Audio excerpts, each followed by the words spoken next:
What's a TBR? A really bad, good single dad. Speaking is my second language.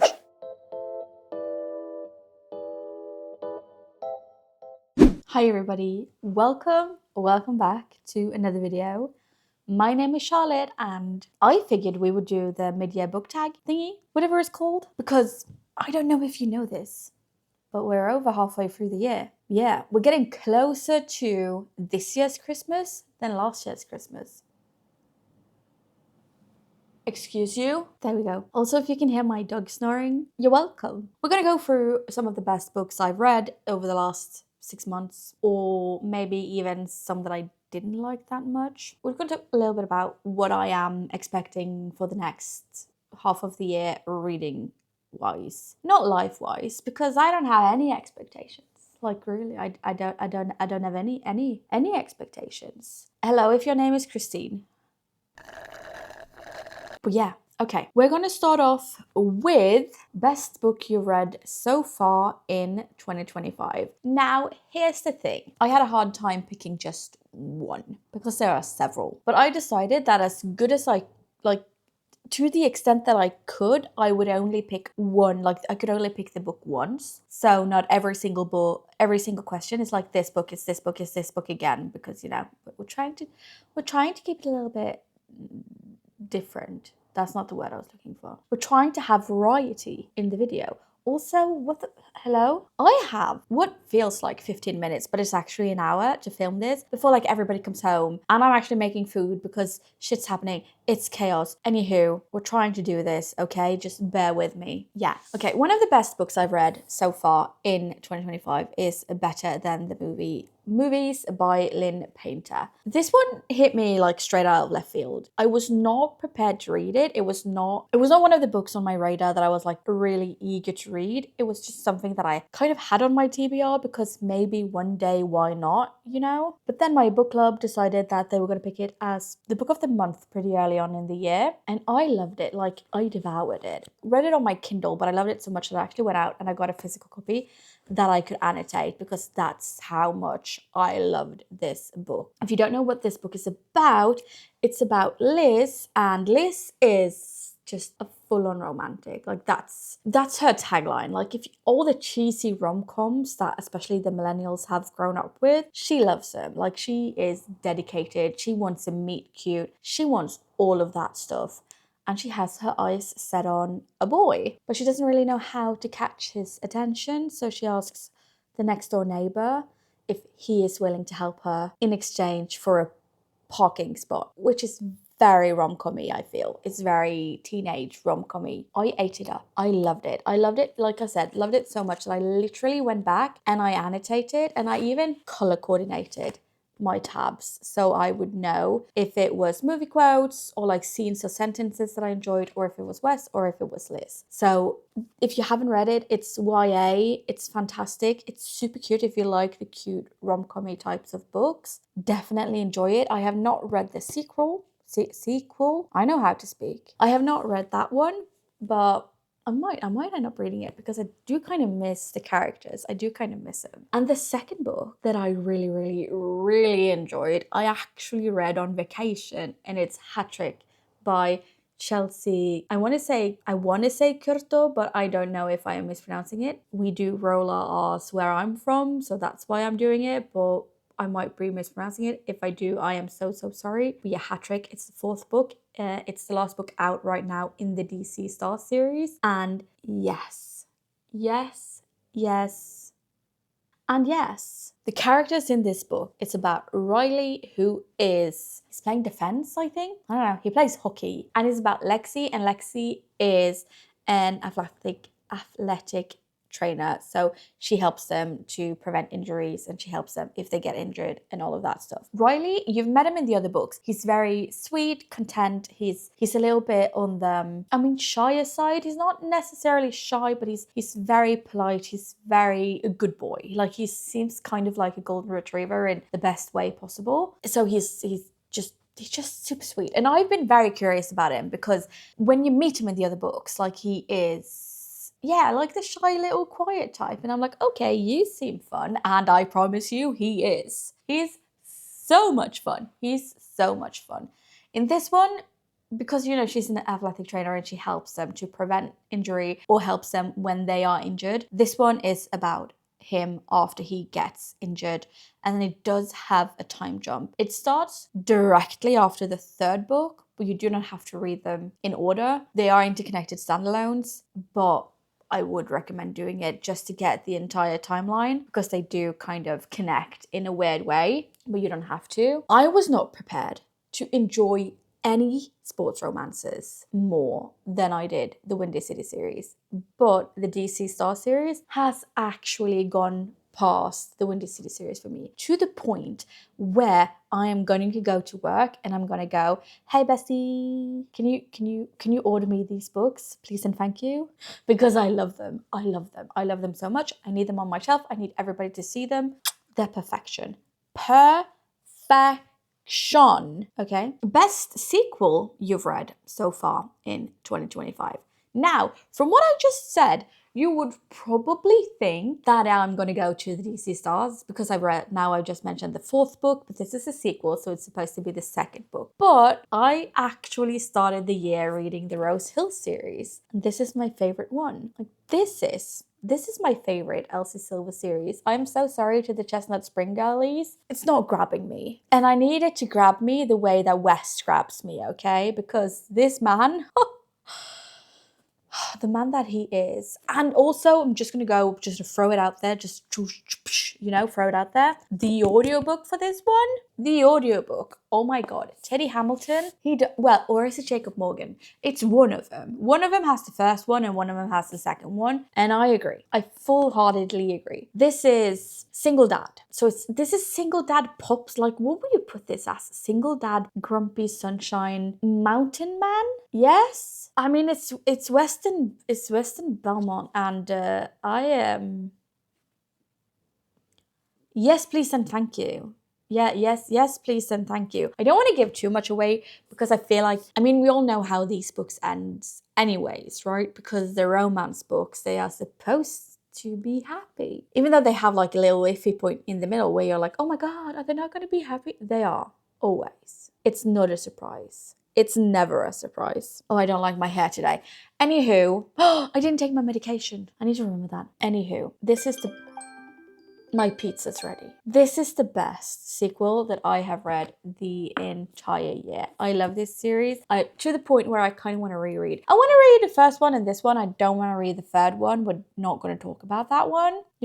That has middle child syndrome. Did I tell you what this one is about? No. This is about Skylar Stone. Skylar Stone is a world-renowned country pop star. Is it called a country pop star? A country singer. She's a country pop star singer, okay? Like, give it, I don't know, Sabrina Carpenter, Taylor Swift vibes. That's what it gives me. But she needs to get away, and she wants to make a new album that she wants to make for herself, not for everybody else. Because right now she feels like her managing company is just trying to put her in a direction that they want to put her, because it makes them more money, but it doesn't feel authentic to her. There is a little bit of trauma in this one as well, but I'm not going to get into it. But if you have very specific triggers that you cannot read about at all, read trigger warnings. That's what I'm trying to tell you. Just read trigger warnings. And then you have Weston. Weston has 2 kids and he has a farm. Does he have a farm? Well, he has land. So he lives somewhere. Skylar is going up to the mountains to make her new record. She's going to do it with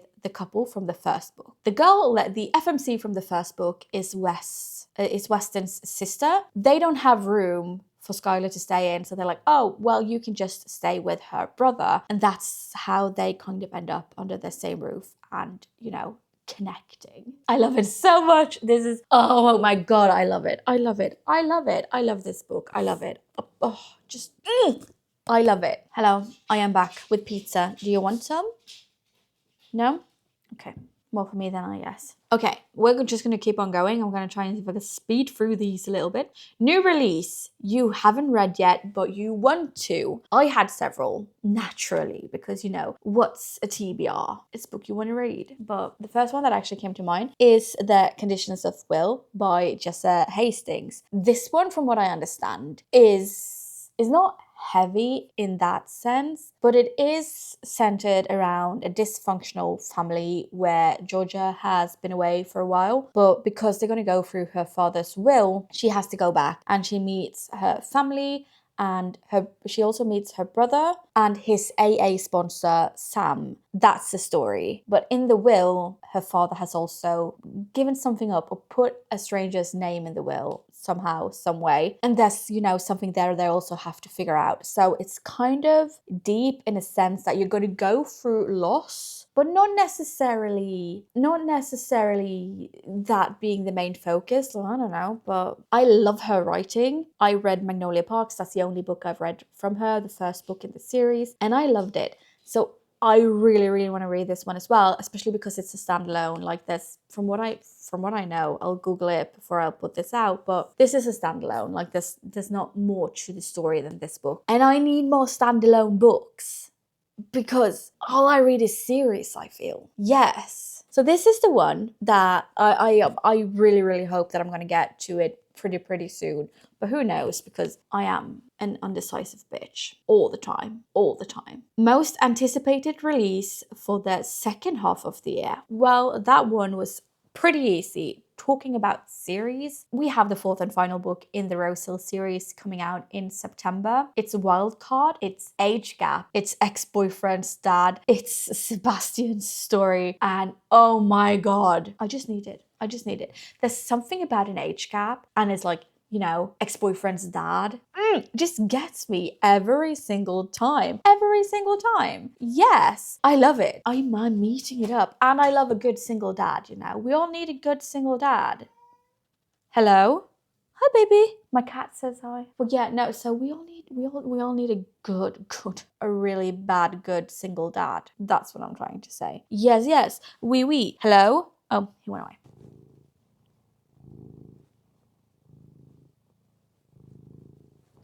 Next one. Biggest disappointment of the year. Oh, please don't come at me in the comment section if these are your favorite books. I love that for you, but I have two. The first one, I am so sorry to say, it's Twisted Love. I don't have much to say about this book. It has every single trope, I feel like, in the universe. It's billionaire, it's mafia, it's trauma, it's grumpy sunshine, it's best friend's little sister, it's trauma dump. It's and it's not a thick book either. It's every single trope just jammed into a book, and I don't even like the characters. Like, I don't even like the main characters in the book. She feels like a brat in an adult skin, and he feels like a creep in a young man's skin. It's no, I didn't like it. I didn't like it. I tried making a reading vlog out of all of the 4 books, and when I was done, I had 10 minutes on 4 books. I'm so sorry, okay? I'm so sorry. I am excited for the series though, because I have a feeling, because I didn't really enjoy the books, that I might actually really enjoy the series. But I didn't enjoy it. I didn't enjoy it. Let's just put it over here. And I am sad to say that I also have one more. And I have a feeling that not liking Twisted Love, people understand that it's not for you. It's fine. This is the one that I am afraid of getting hate for. I am so sorry to say it's Emily Henry's Beach Read, okay? Beach Read. I do know how to speak. Speaking is my second language. I didn't enjoy it. I didn't enjoy it at all. I didn't. I'm so sorry. I felt like the main characters should have become best friends. If it ended with them being like the best man at their, like him being her best man at her wedding, I would have loved it. It would have been way better, but I didn't enjoy it. I didn't enjoy it at all. So I think I gave it like 3 stars when I first read it. That's changed. The more I think about it, the more I realize this one wasn't for me. But when I've talked with people, they all go, yeah, Beach Read shouldn't have been your first read. But nobody can collectively agree on what should have been my first read. So I also have funny story. It's not like I'm giving up. I'm not giving up on Emily Henry. I am giving up on Anna Huang. Okay, I am. I've read this entire series. I read The Striker. The Striker was 600 pages of nothing, in my opinion. So I'm so sorry to say it's not for me. But I am gonna try Emily Henry again. I am. The only the thing I found funny in this one is that her name is January and his name is Augustus. So, it's kind of a funny pun. I do hope they get a kid and they call it like June. You know what I mean? I do hope they get a kid and call it something like that. November, whatever. But yeah, this one also kind of tackles grief in a way and realizing that your parents are not the heroes that you thought when you were a kid. And I did kind of like that aspect, but it kind of goes away pretty quickly. Or am I mixing this one up with a different book? No, I'm not. No, I'm not mixing it up with a different book. And January and Augustus, they're both writers and they kind of have a competition to figure out who can release a book in the other one's genre the quickest and get a hit. And they can write on a pseudonym, like they don't have to write on their name. They can change it, whatever they want to, but they have to get it released. And it has to be hello. He doesn't like it either. But it has to be a hit and it has to be making money. Basically, I didn't like it. It wasn't my favorite. I am so sorry.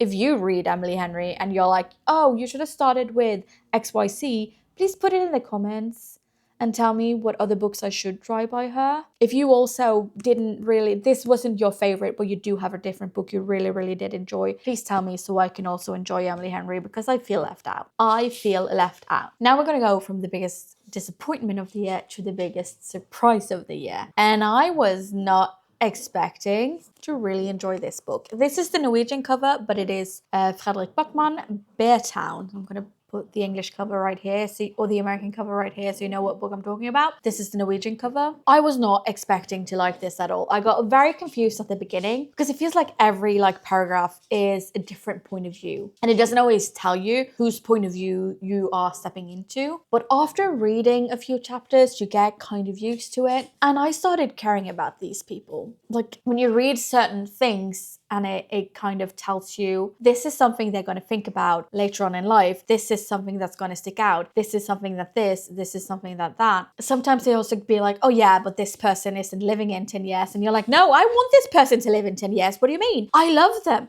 They're my favorite character. Why? You probably heard about Beartown so many times before, so I'm not going to talk that much about it. But it is about a very, very small town where their entire claim to fame is hockey.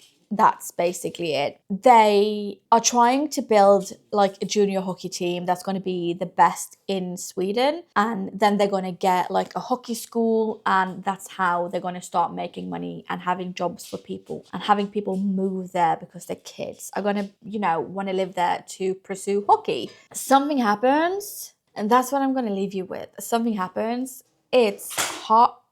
Something happens. It's heart-wrenching. There's so much emotion. There's so much raw emotion. And when they go through it afterwards, when they go through the aftermath, I stopped. I was on vacation. Oh my God, there's so much sound here today. When I was reading the book on vacation, I was literally lying, reading, and I was like, Tom, I need to read you this. Tom, I need to read you this. Tom, this is so true. Why is it like this? Why is it so and so? There's so much raw emotion. And at one point, I almost chucked the book into the pool, not because it was bad, not in any way, sense or form, but because they talk about what happens in the book and they also talk about the fact that later on in life, they think about why they only believed it when somebody else stepped forward and told them what was the truth. And I don't want to spoil what happens, but I got so mad because it's just how the world is built and how you see that things are happening in the world. It's a fantastic book. I do want to read more of the series, but I am afraid that somebody's going to die that I do enjoy, and I don't want them to die. So we're going to... Like I said, I read too many series anyway, so me finishing a series is, it's bound to happen at some point, not today. Favorite new author? Well, Fredrik Backman. I love his writing. I do want to read more of his books. I want to read Anxious People because I've heard that's very funny, so I do want to read that one. I do want to read his new one, My Friends. Haven't heard that much about it, but I mean, I loved his writing. I think he's definitely like up there, one of my favorite ones. And on the romance aspect, like, you know, if you put him in like, you know, contemporary, and I put romance in a different category, I think Chelsea Curto is the one to beat. I love her writing. It's so witty. I enjoy it so much. The books are over 500 pages. I fly through them. I enjoy them so much. I don't have words. And she keeps on putting like little breadcrumbs about the characters that we are going to meet into the books. And some of them, I'm like, I need to know this. I need to know more about you. I do. And I'm also excited to meet more of the female characters, because I feel like we met like the core female characters now. So now all of the new ones are going to be like plucked from the sideline. That could give it like a whole new perspective. I enjoy it very much. So those are my two like favorite authors, at least at the moment. Liz Tomfordy is also fantastic, but I've raved about her since I started this channel, I think. So I don't really feel like I am allowed to say her, because these are like my two new favorite authors. Does that make sense? I'm gonna eat pizza. Newest fictional crush. Okay, now that we've talked about, you know, how much I adore Miss Chelsea, newest fictional crush is definitely Riley Mitchell from Hattrick. I don't know where to start. I don't want to say things that could kind of be like a little bit of a spoiler, but if you read the books, and when she opened up his drawer, I'm like, yes, man, I adore you. You are fantastic. Yes, please, and thank you. That probably says a lot about me if you read the books. So scratch that. Okay, just scratch it. Just don't listen to me. I don't know what I'm saying. I do not know what I'm saying. Riley Mitchell is definitely up there. I have a crush on this man. I do have a crush on this man. But also, I have to talk about my baby, Lance Orion. He's not a baby. He's a man. He's a grown-ass man. He's a professor, and I like a good professor, or a bad one, depending on how you look at it. Lance Orion from the Zodiac Academy, from the Zodiac Academy. You've heard people talk about it all over the internet. I'm not going to go into it, but it's fae, it's romantasy, it's a bully romance. But Lance Orion is everything I need in every single nook and cranny you can find. He is like my reason. He's my reason to keep on reading this series. The other characters are good. Some of the characters are very funny. Some of the characters are fantastic characters. But he's my reason. He's my reason why. Also, like, that's why now I have a lot of notifications here. Can I make them go away? No. He is also my screensaver for a reason. I love him. And one day, hopefully, he will love me as well. I just got married. I shouldn't say that. Newest favorite character. It would be easy to just go straight to the crushes here. I decided that I wanted an FMC for this one. And it's Teddy Anderson from Lost and Lassoed. I know a lot of people do not like this series. They think it's too similar to the Chestnut Spring series. They think the writing isn't as good as Elsie Silver, which in some points I can see that. Some people also don't like that, you know, in the second book she referred Magic Mike and that she makes these pop culture references. I don't mind it. I don't mind it at all. And this book is the best one in the entire series. And it's all thanks to Teddy. I love Teddy. In case you were wondering, this one is also single dad. This is single dad nanny, or, you know, little sister's best friend, or best friend's brother, depending on what way you want to, you know, say it. I adore her. And it also helps that she's a redhead because, you know, bestie same. I also really, really enjoy in this book that through the other two books as well, you can see that they know each other. Like, they have a foundation set. You don't have to read the other ones to read this one. You do get the sense of their friendship, or, well, acquaintanceship already being set throughout this book as well, so you don't have to read the other ones to read this one. But it's fantastic. It's the best one. It's the best one in the series. I love Teddy. I do also like him, but I cannot remember his name right now. Gus. His name is Gus. I do also like him. I do find it to be nice, but him to be nice, but Teddy is like the main reason I love this book. She is just amazing. Amazing. It's single dad. You don't need to know more, do you? He's a rancher. She's a nanny. It's single dad. It's fantastic. You will love them. we can't, no, we can still be friends if you don't like it. It's fine. Just, remember that I do. So please be nice to me. A book that made me cry. I mean, it's no surprise, is it? There's no surprise in the world. A book that made me cry. The Sunrise and the Reaping. This is the 5th book in the Hunger Games. I can't speak today. This is the 5th book in the Hunger Games installment. Thank you, Charlotte. You do know how to speak. It's Haymitch's story, and if you've seen the movies or you read the original trilogy, you know what happens. I was not prepared to have this much emotion when I knew what was going to happen. I knew who was going to win the games. I knew everything. I felt like I knew everything, but I knew nothing. I knew nothing at all. When he talks about what happened in the first, like when you read the first 3 books or you watch the movies, and he talks about, they have nothing left to take from me, and you get to read what he means with those words, it's heart-wrenching. It's horrible. There are stuff, like when I finished the book, I literally woke up in the middle of the night and I went, oh my God, that's what happened. And I cried again. This is definitely the one. Okay, so we've gone to a book that made me cry. Now we're going to go to a book that made me happy. And a book that made me happy, but it also kind of made me sad because it's the last one. It's Rewind It Back. It's the last book in the Windy City series. These are also interconnected standalones, so you can read one without reading the other ones, but I do recommend reading the entire series. If the first book in the series, Mile High, isn't for you, please just try the right move and see if you like it, because it is a little bit of a different vibe, and Ryan Shea from that book is chef's kiss. But this one is Rio's story, and you meet Rio through every single book. He's friends with the friend group, and he is the lost puppy, you feel. You feel like he is the lost puppy. This is a second chance romance. I do not like second chances. I do not like them. I do not like the way the stories are written most of the time, because sometimes I'm like, hey, they cheated on you with your best friend's uncle's ex-wife. Why are we giving them a second chance? Yeah, I mean, they did it when they were 21 and now you're 25, but he still did it, or she still did it. Why? But this one isn't like it. This is one of the second chance romances that I actually really did enjoy.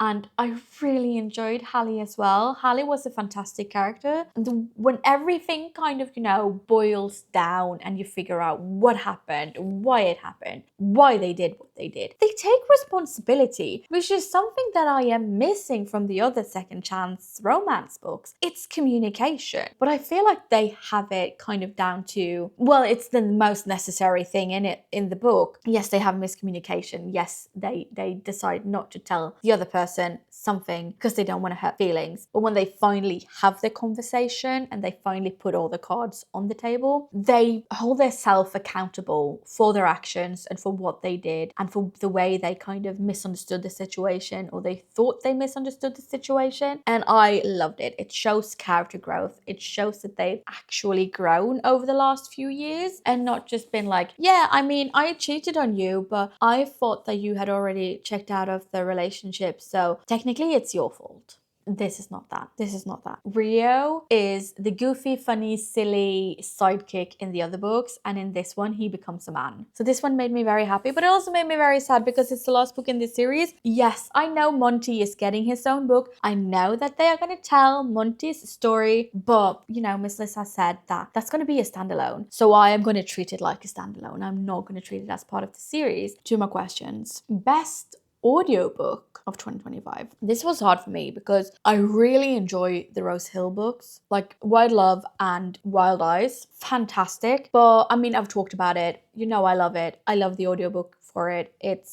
So I decided that I was going to go with, this is the Norwegian copy of it. I decided that I was going to go with My Life Story because I did actually find this to be very funny. I did enjoy it. I enjoyed the audiobook. I thought the audiobook brought it a little bit more to life. And this is also my first Lucy Score book. From what I understand, a lot of people don't like this as much as her previous series. So that makes me really want to go back and read her previous series because I had fun. I enjoyed it. I thought this was super witty. And I'm actually very excited to read about the FMC in the next one as well. But I don't know if if they even told us when it's going to come out. But yeah, this one is about Hazel, and Hazel is living Upper East Side, enjoying life. She's not really, because she's going through a divorce, and all of a sudden everything around her just kind of gets ripped away. She well, you know, that happens when you forget to pick up your phone and read your mail. But she is an author, so she kind of on a whim decides to move to this small town and live the stories that she is telling, because she does write small town romances. And she's like, oh, it's going to be a fun thing to do, to just figure out what I want to do with my life and also get inspiration to write all these fantastic romance books. And this one is Grumpy Sunshine, and he is very grumpy, but she's very sunshiny, even though you get the impression that she's kind of gone through a depression. She's working through things in her life.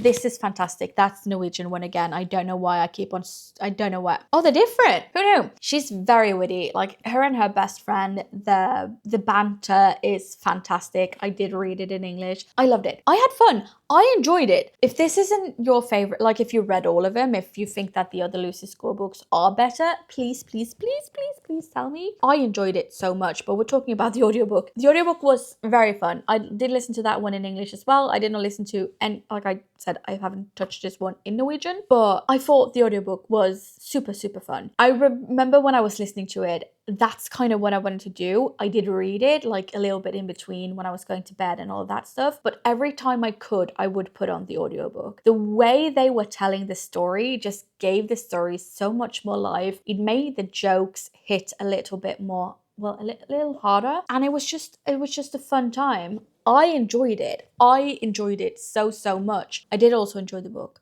I'm going to put it out there. I know a lot of people, like with Lights Out, that's a different story for a different time, because I read that last year. That was my favorite audiobook of last year. A lot of people really enjoyed the audiobook. They didn't think the writing was that good when they read it, and some people really enjoyed the writing. I enjoyed both of them, and the same with Story of My Life. I did enjoy reading it, but the audiobook made me want to listen to the audiobook, if that makes sense. The audiobook made me want to listen to a chapter while I was making dinner. The audiobook made me want to listen to it while I was driving to and from work. You know, all of that stuff, because sometimes the audiobook don't want to make you do that. This one did. That was long-winded. I am so sorry. We're gonna go to the last question, and I'm so sorry that this is taking for freaking ever, but hey ho. What books do you need to read by the end of the year? I have two. The first one is this one. This is Abby Jimenez, Say You Remember Me. I haven't read a single book from her, and people keep on raving about her. I am afraid to read it because I feel like it's with the same with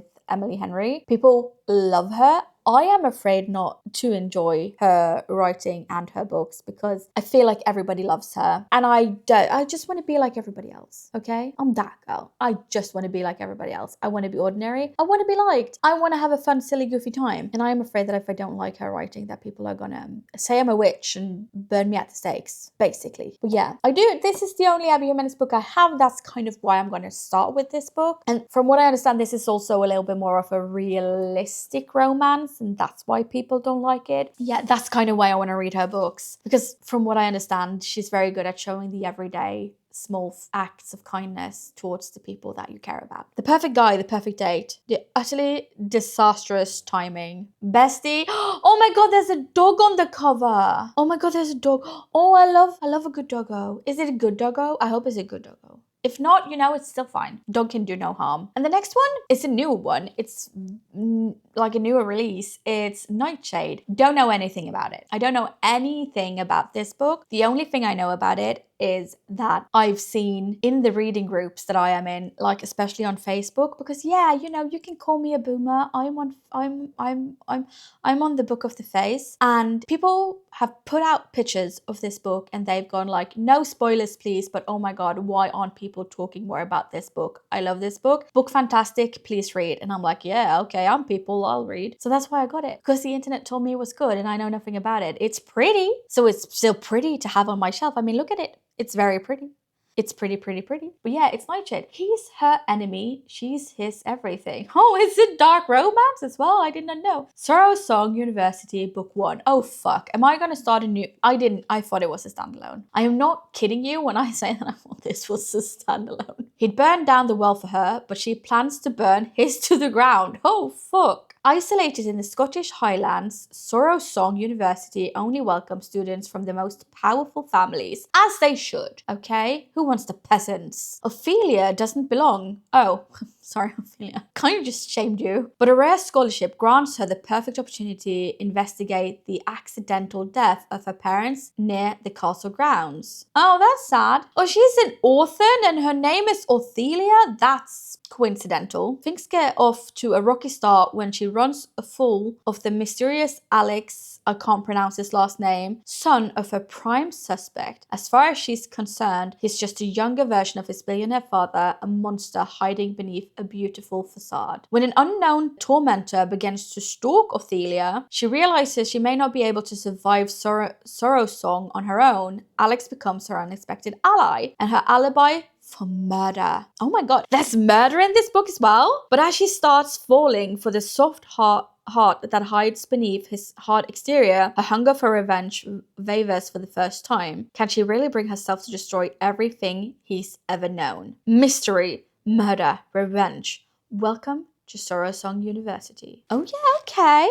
Okay, bestie. Oh, that's text messages. We don't want to read that. Okay, bestie. Also, if I mispronounce any names, if I mispronounce any authors' names, any characters' names, any titles, I have ADHD and I'm also dyslexic, so you're welcome. That was it. That was what I have for today. I ate one piece of pizza. I'm gonna eat more now, but I did take my medication, so we're good. Thank you guys so much for spending some of your precious time with me. I really, really do appreciate it. Hopefully, you also had a good time, and I will see you all in the next one. Bye-bye.